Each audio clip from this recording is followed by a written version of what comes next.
The LinkedIn Podcast Network is sponsored by TIAA. TIAA makes you a retirement promise, a promise of a guaranteed retirement paycheck for life.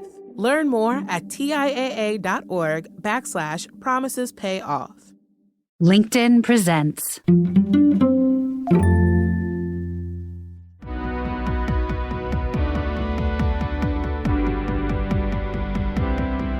I'm Morra Aarons-Mele, and this is The Anxious Achiever, the show that looks at the intersection of mental health and work, and how we can all do both better.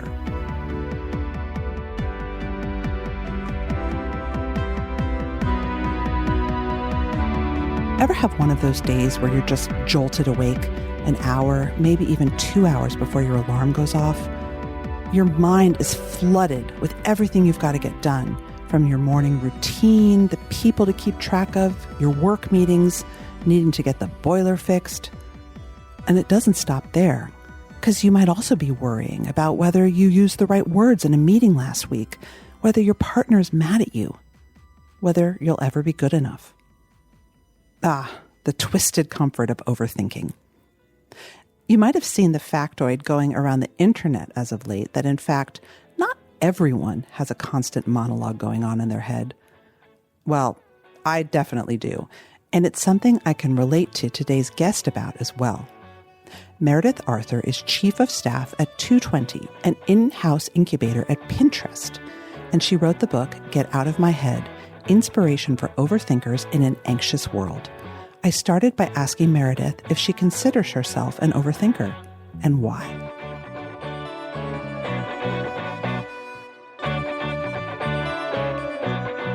I would say, actually, that I'm in recovery. I'm a recovering overthinker. Before I knew that I actually had generalized anxiety disorder, I was diagnosed at age 40, which is now 7 years ago, in the middle of a very intense slew of startups. But before that, I would proudly describe myself as an overthinker on social media. Was it because I thought it made me smart? I don't know. I just know that I spent a lot of time thinking about things and rehashing, and I didn't understand that that was something that I should work on. How do you know you're recovering? I think it is one of those things, like all recovery, where you're sort of always in the state of recovering. So for me, it's more about noticing. Now that I'm tuned in, now that I've been given this knowledge, that I've been told, like, hey, your physical symptoms are connected to what's going on emotionally and what's going on with your thinking. Now that I have that information, I'm able to interrupt some of those patterns earlier on. I just have been reteaching myself for 7 years how to avoid those cul-de-sacs and those sort of whirlpools of thought. Yeah. So what's your relationship with anxiety right now at this moment, 7 years after your diagnosis? I would describe it as a familiar companion that I'm learning to spot and recognize and not try to fight. You know, I have a little bit of a chip on my shoulder around this whole your anxiety is there to help you idea that gets bandied about quite a bit, because I don't think that this companion of mine is here to help me very much. I think it's just a sort of biological fact that I was born with, and that I am always working to live in harmony with as best I can. Okay, so I know this about you. You are not one of these anxiety is a superpower people. I agree that for a lot of us, it is something we're born with. But almost for that reason, I feel that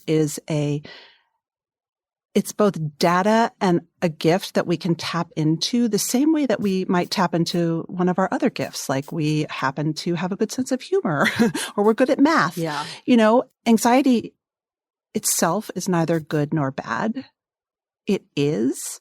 And when you can recognize what it's trying to tell you, you can try to manage it to lessen its bite, to literally take the fangs off of it. Or you can be like, why is this meeting making me super anxious? and then hopefully decide what to do. I wonder, I was just talking to someone about this idea of sort of the emotional continuum. Mm-hmm. And I feel like nervousness and sort of those smaller emotions that feed into anxiety are different than anxiety, but I also don't want to get overly pedantic about it. Like, yes, the companion is here. It's in my life. It shows up and it's probably pointing at something, but sometimes it's not. Like, I'm not sure my fixation on whether our garbage is getting taken away every Monday morning is like helping me in any way, but it's certainly constant. My husband drives with like lozenges in his seat to suck on while he drives. And I had an almost panic attack the other day in the car thinking that he might suck on a lozenge while driving our kids and choke to death and kill everybody. Yeah. And I literally spent like an hour just fixating on the lozenges, but I couldn't talk to him about the lozenges because he'd be like, "Oh my God, you really, you're out of control." So, I know. So yes, I know, but I also feel like at a deep root, the lozenge fear is really about something. I think that even the highest level doctors studying this stuff on fMRI don't actually know the answer to this question. I know. That's the truth. And I would never say that, but my approach is, the end all be all by any means. I think the reason that I bristle around anxiety as a superpower is that you're actually the powerful one for dealing with this biological hitch that you have going on. The illustrator in my book, this incredible artist, she said to me, "Anxiety is my superpower." And my response was, "You are the superpower.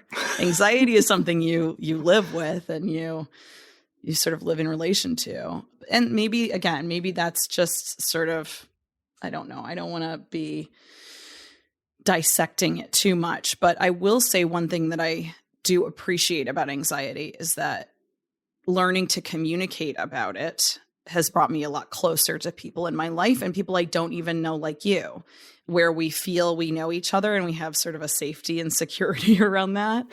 And I actually think that's a really beautiful thing. I do too. I love that for anxiety. So Meredith, tell us about your job. Tell us about your career. You've had a storied career. What do you do now every day for work? I've had such an amazing, unexpected career. Right now, my job is chief of staff of Pinterest's Innovation Lab.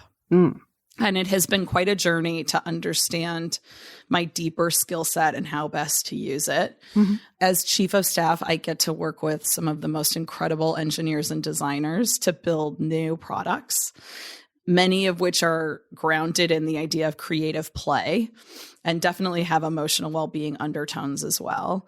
And I do everything. I mean, everyone on the team kind of does everything. So I write the content.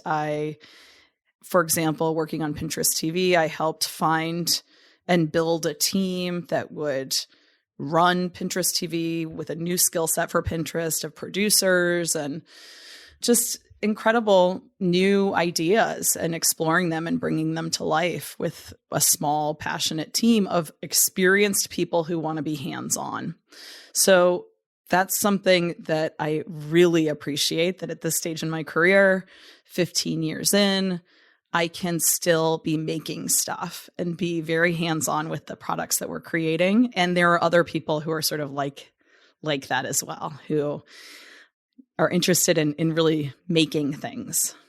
How do you build products with emotional well-being in mind? First of all, that's not something you hear very often from a social media platform. So, I mean, I am completely biased, obviously, but I've been at Pinterest for 3 years. I was brought in by one of the co-founders, and I've worked very closely with the CEO for years. And the intent is good. The intent is genuine. In particular, worked with Ben to build a totally free app through a nonprofit he had established called How We Feel that helps people to track their emotions based on the work of Dr. Mark Brackett at the Yale Center for Emotional Intelligence. So you check in, you sort of mark, hey, I'm doing a podcast with Morra. I'm sitting at my house and I'm feeling energized. And over time, you start to see patterns in that behavior. You start to see patterns in those emotions. And just simply the act of tuning in and asking yourself how you feel is itself a strategy. Yep. And then there are 40 strategy videos and 10 Emotion 101 course videos in this app as well. But the goal is to help everyone have access to the information. And that's why it's free. And I'm just so proud and thankful to have gotten to work on that. Do you feel now you're where you were meant to be in your career? I feel like it all makes a lot more sense than it ever has in the past. I don't even know if there's such a thing as meant to be, but if there were, yes, I am. This is a job where I'm able to bring my love of teams and how they work together with my passion and endless curiosity for emotional well-being. Okay, I want you to tell the story because I was listening to that incredible meditation podcast you were on. God, I just found it riveting. Is an amazing podcast. Yeah. Because you were talking about how you were at all these startups and you felt like that's what you should be doing and you were trying to be cool and they were talking to you in Kanye gifts and you were like, God, what? Yes. And Meredith, like there was a time in your career when you were not so settled and you were like bouncing around the startup landscape in San Francisco. I have this image of you like at like Starbucks and then going to a startup and like being like, and then going back out. It's just the way that you talk about this period in your life where I think you worked for 5 different startups. 5 different ones. Yeah. 5 different startups. You said in a podcast, you said, I learned how to tell people I love data. And people love to hear this for some reason. So that's why I say it. Like, was something you learned in your journey interviewing for 5 startups? There is so much that I learned that people want to hear. And what did you learn? Say it enough, it doesn't make it true. It also doesn't mean that the person that they think they're hiring is who you are. So yes, I got very good at telling my story, which basically was I started working on this food magazine, which we then sold to CNET and that sold to CBS, and I made videos and I loved it. I was a video producer. Then I got frustrated that people weren't seeing my videos. So this was the key moment. I switched to become a product manager, and a product manager loves data. Can you tell the audience? Like, why is a product manager such a cool thing in Silicon Valley? Right. Because a product manager, this has changed over the course of my career, but a few times switched back and forth. But a product manager at that time made all decisions about what got built and who you're trying to reach. So if suddenly your video platform isn't supported anymore because it's determined not to have potential for revenue, the power is out of your hands to determine your future. And I never wanted that. What I wanted always more than anything else is the security that comes with knowing I can make my own choices. And I think I'm not alone in that. I think a lot of people feel that way. So I always wanted to get to the point where I had enough information that I wouldn't have to just listen, that I could act. And that's why you love data? That's why you love data? And so in order to do that, I had to love data.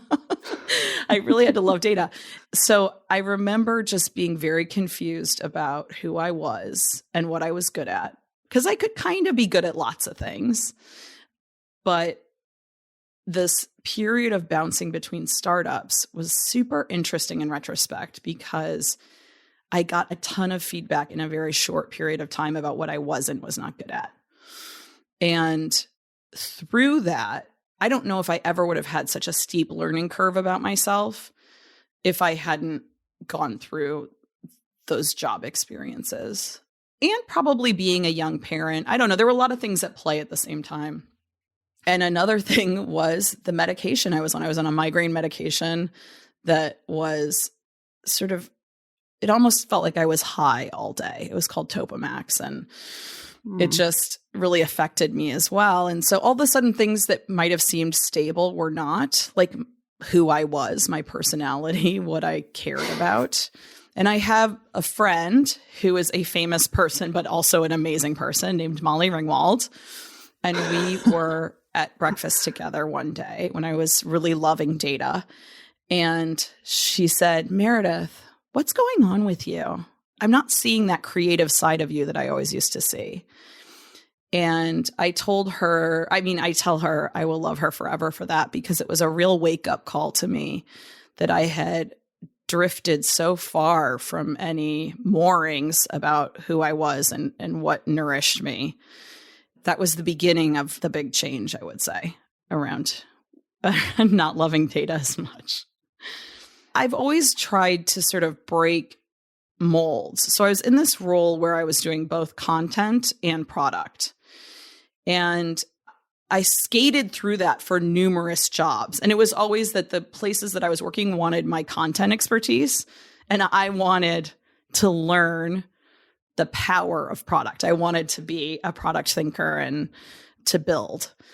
And what I learned eventually was that people were always going to see me as a content person, because that's what I really am. Deep down, that's my passion and what I'm great at. And learning to find the right environment where I could use some of the product skills that I had. So when Evan Sharp is the co-founder of Pinterest, he said, hey, I'm looking for someone who has product experience, content experience, and mental health experience. And I was like, well, I'm the only person. Could there possibly be another person besides me that has lived this strange reality? So one thing that was always really important in my startup experience was I learned how people perceived me and also how to surprise them. So I am a content person, but I also am very tuned into how products work. So it was like always understanding that there's sort of a major and minor, like a college degree. Wow. So going deep into not knowing who you are, that is a very confusing state to be in. I'm sure many other people have experienced this as well. There was sort of a derealization quality to it. And again, I had been on this migraine medicine that had like sort of confused things. So I joined a startup that I was the only woman. I was 10 years older than everyone else. And it was a very bleeding edge technology. It was a suite of keyboard apps before there really was a keyboard in iOS. So these are people sort of building for 2 versions of iOS out. And I arrived and my computer was sitting at a desk at a WeWork in the Tenderloin. In San Francisco. Yes. And Tenderloin is like this sort of very dirty neighborhood, but it's also seen as cool. And there was a huge sausage restaurant that all the startups would go to across the street called Show Dogs. I remember really well. I was hired at Show Dogs and fired at Show Dogs. So I went in and opened my computer and I looked at everyone around me and I was trying to understand where they were, because they were all together on some sort of I was like, is that Hip Camp? It was some sort of DM platform. And I Googled it, Slack. This was Slack in beta. And I found my way onto downloading and installing the software and getting into the space. And as soon as I arrived, it was just like the loudest. It was so quiet in the room. No one was talking. But in this Slack space, it was loud as can be. Like everyone was just like sort of shouting gifs at each other. And one of the things I was there for was to think about our point of view, the voice and tone. And there were some things that the guys would talk about that I wasn't sure what our stance should be. And one of those in particular was the word hipster. What, like, is this brand hipster or is it not? I was like, I've spent a long time debating the word hipster in my other jobs. And we came to sort of an understanding of what we meant by it and what do we mean by it here. And so I asked that question on Slack and all of a sudden Kanye gifts just came floating at me like one after the next. And it was like, Kanye doesn't ask questions about hipster. Kanye doesn't care. Be like Kanye, you know the answer. It was just very like sort of bro culture-y. So I tried to love data and I tried to love Kanye. I would listen to Kanye and try to get into this mindset. My God. Yeah, it was insanity. It was insanity. Like I would never be in that situation now. If somebody were throwing a bunch of gifts at me, I would like go over and talk to them immediately. The LinkedIn Podcast Network is sponsored by TIAA. In the last 100 years, we've seen financial markets swing, new currencies come and go, decades of savings lost in days, all showing that a retirement plan without a guarantee, quite simply, isn't enough. So more than a retirement plan, TIAA makes you a retirement promise. A promise of a guaranteed retirement paycheck for life. A promise that pays off. Learn more at TIAA.org/promisespayoff. So you're in this sort of surreal period of your life where you're on Topamax, which actually I was on years ago. It is a very, very sedative. Yes. Thank you for understanding. It's a hard thing to describe to people that haven't experienced it. My husband said I would zone out for minutes at a time, not notice. Lost a ton of weight. I lost like 40 pounds. So I physically looked completely different, and I sounded different, and I would have short-term memory loss, and sometimes I'd lose words, and it's pretty disturbing. I think it was disturbing for my husband, who finally said, "You have to get off this." But you had these horrible migraines. I did. You're right. I did. Now, thank goodness, eventually a neurologist said, "Hey, this is anxiety related as well." I mean, it's a neurological disorder, but your system is out of whack, and got me off the Topamax and onto Lexapro.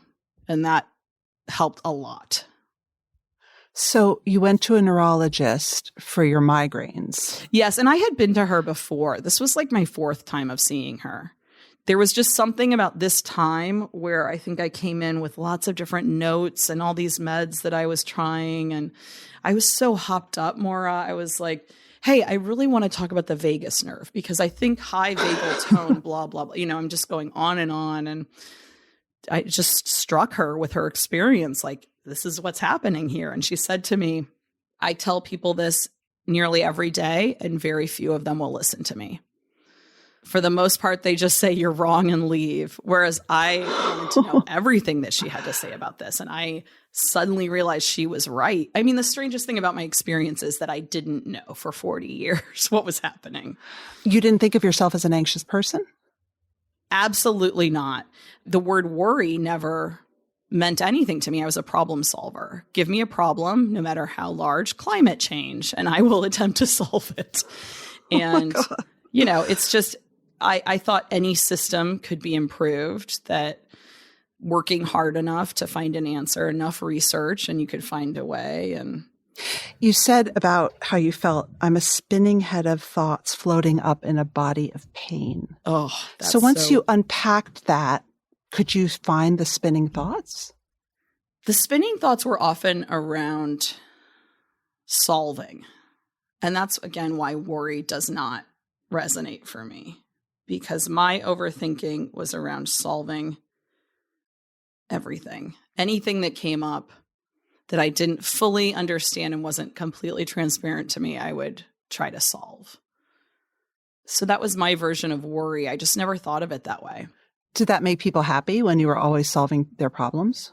I had a lot of people that seemed to like to be around me, but I was exhausted. I remember when I met my husband, and he was a boyfriend at the time, and he lived in Oakland. I lived in San Francisco, across the bay from each other. And I went over to hang out at his house for a few days. And I said, I'm just going to leave my phone back at my house. I don't want anyone to be able to reach me. I'm just exhausted by them. And this was my problem. This was not their problem. It was my problem. I did not have boundaries. I did not understand how to do things less than 100%. And now I talk about energy debt, and I was in massive energy debt all the time back then. So the neurologist told you you had generalized anxiety disorder. You were like, tell me more. I was like, oh my God, you just lifted me off the earth, turned me around and put me back down again. That's really how it felt. It felt like the world is the same, but I'm perceiving it so differently. It felt like I had this sudden door inside of myself opened, and there was a whole new wealth of information. That's what's so hard to I've talked to very few people who have experienced this, who had this part of themselves they didn't know about that was so intimate. Like my relationship with anxiety, looking back, it's always been with me, but I didn't know it. I just didn't know it. And I think that has affected me so deeply in how I think about these topics. Like, how could I not have known? How could you not have known? I translated the words. And I think that's why the first thing I did when I came home from the neurologist was to start looking at how other people described the things that I experienced, and that they all use the word worry. And it was almost like, oh, okay, this is a separate. You know how you have to translate yourself for other people? Like I had to translate what anxiety meant to other people for myself. So you're like, well, worry's not me. Yeah, I was like, worry is definitely not me. Everything that I saw just said characterized by worry. And I was like, well, this is why I didn't know. None of this related to what I was experiencing. And I didn't even realize that overthinking was something that could negatively impact me. And that's where Beautiful Voyager, the site I work on, was born, from the insight that the way people talk about this and the way they show it visually is often very unappealing. But the topic itself is super fascinating. And I had endless amounts of curiosity. I just wanted to learn so much. And the feeling I had around that curiosity was very positive. Like, that's also why I was drawn to Pinterest, because I felt like Pinterest understood design and understood how to reveal things in a more complex way through design. Pinterest is also a great search engine, which I always find fascinating. It's true. Because it helps you find information, but visually, which is so great. I agree. I totally agree. So anxiety needs a product manager, because it's funny. I mean, I grew up, I don't know about you, but of course I grew up in a culture where like everyone was anxious. My whole family was anxious. Everyone was in therapy. So I had a huge vocabulary for anxiety, depression, all this stuff at a very young age. And I knew that anxiety looked like a lot of things in my mom, including not eating, including, not being able to drive sometimes. But I guess I could see that. How, if it's not in your day-to-day lexicon and you encounter anxiety, it could feel like a stranger. And maybe also that the stigma was affecting me in ways I didn't realize. Certainly when I was diagnosed, I felt the opposite of stigma. I was like very embracing of it and very interested, and had no qualms about talking about it, as I still do, have no qualms. But there must have been something in 20s, 30s of powering through and just proving that I could handle whatever came my way. Now, again, that would then lead to migraines, which would lead to time in bed. And like there was a whole cycle there. But I thought that was just part of what it took to solve, to get things done. My armchair psychologist, as I was listening to you tell your story at one point, I thought, she's avoidant. She would stay home from school. She would have these, and I have migraines too, and I know what it's like. A migraine allows you to check out of the world. Yeah, I go really hard on everything. I would definitely go hard, and then the migraine would force me to stop. And I went hard at everything. I mean, I was just always trying to, I don't know, almost like outsmart the system. Like, oh, I can't be a product manager. Now I'm going to be a product manager. Now I'm going to do this. I don't know. I was just never fitting into any box, but always trying to push my way through. Yeah. Were you always very driven as a kid and as a young adult? In retrospect, I think I was. At the time, it always seemed like I was just trying to take on the next step. So, I went to university. I did not love my university, so I graduated in 2.5 years. Oh my God. Abroad. And, I, in retrospect, like, yeah, that sounds like a very driven person. But I think since I always like to laugh a lot, it wasn't like I don't know, I wouldn't seem that different than I do now. But inside, there was some different kind of mechanism. That's what makes all this stuff so confusing. It's like very hard to talk about what's happening inside. Well, and we get so good at the outside. I mean, I love to laugh. I've always been like funny and gregarious, and I'm like a socially anxious introvert who has clinical anxiety and panic disorder. So like, yep, there you go. Yeah, because that's what we're taught. We're taught.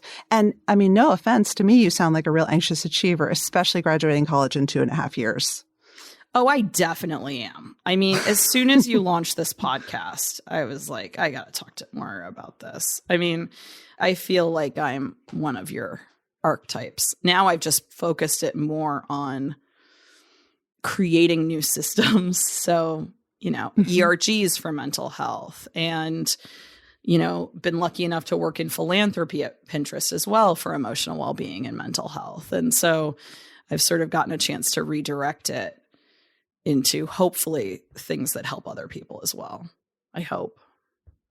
Well, I'll finish with this question. If you were the product manager for anxiety at work, what would you do? What data would you collect? Because you love data. And what changes would you make? I'm working on those things as we speak. I mean, I dream of a metric that helps people gauge their emotional well-being when they're online. Sort of be it through what my favorite are objective realities. So I would love to have physical symptoms that help you understand what you're experiencing emotionally. That's my dream, is to have like, hey, all the trackers everyone is using, how do those trackers actually show you what's happening with your mental health? And I dream of a huge Wikipedia dedicated only to strategies. This is something I really want to do. So How We Feel has, as I mentioned, 40 strategies. I would love 1 million strategies that people have. I'm sure you have some golden nuggets of strategies that are then voted up as people around the world try them. And I would love to give, a bunch of money to the doctor behind the diagnosis show and column on the New York Times and have her focus on mental health. I could go on and on and on. I love that. And I think the strategies piece is really important, but I think something you're highlighting that I just want to draw out for listeners is the physical tells. Your body was telling you something for years that your ego, right? And your mind didn't want to hear. Morra, that's what I always say. Basically, 2015 was the year of my ego death, where I could finally actually, that's exactly, you nailed it. That's right. My ego stopped me from listening to my body. It was like, if you think that you can outsmart your body, you're wrong. It just might take longer, but like, you are your body. These things are united. Yeah. You can't outsmart your body.